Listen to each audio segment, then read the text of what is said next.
Ikinagulat at ikinabahala rin ng ilang taga-Malabon ang baha sa kanilang lugar na kulay puti. At nakatutok doon live si Jonathan Andan. Jonathan?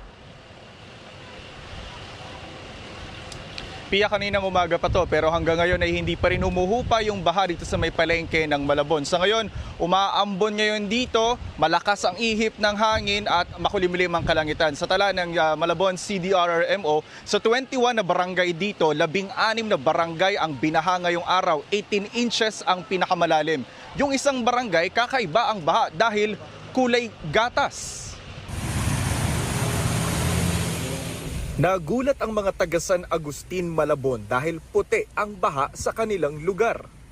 Nakunan pa ng CCTV ang unti-unting pagbabago ng kulay ng baha mag-aalas 9 kaninang umaga. Para pong may glutan, wala na pong maitim sa Malabon.